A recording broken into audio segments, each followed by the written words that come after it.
Valla, Mirie nuk të kisha ndëruar me një 20 vjeqare, mashallah, zotit rujt. Faleminderit.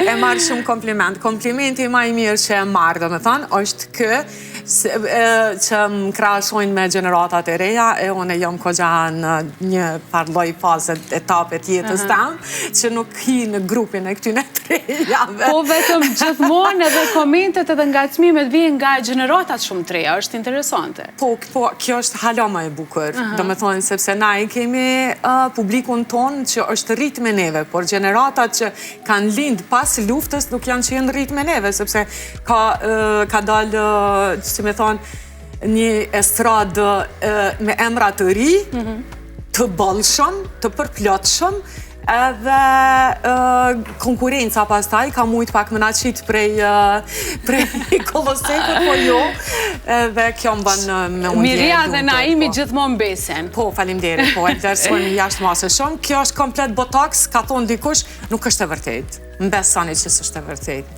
Kur një jetën tam s'kom bo as botox, as kom bo fillar.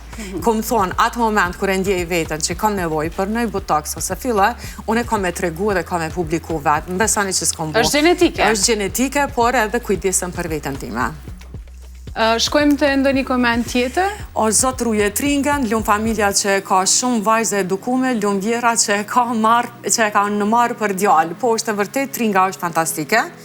Edhe isha në një emision para disa ditëve dhe më pëtën qka i kështë thonë tringës, nuk kam qka mi thonë tringës, sepse tringa është e mrekullueshme, është e përkryme deri më tani, lusë zotin të vazhdoj kështu të mos të ndryshoj asgjë, dhe nuk kam asë një lloj kërkese për të ndryshu ajo stilin e saj të jetës, ose të qëndrimit të saj, ose edukatës saj, është e përkryme, veç që e ka një qinqe, një raport i shëndosh mes te dhe tringës, tani është koha të ftoj në hot seat. Faleminderit, shumë faleminderit.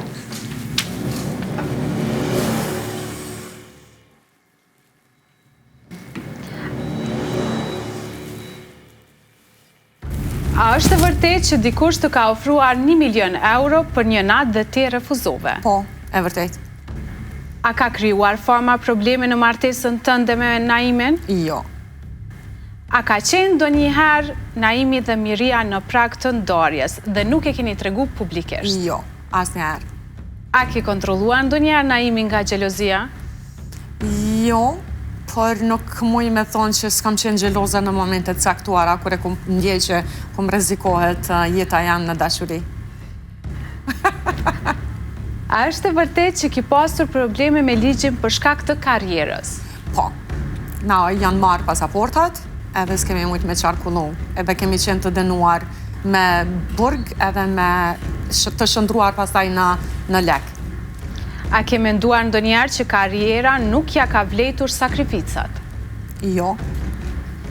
A ishte periudha së mundjes se Naimi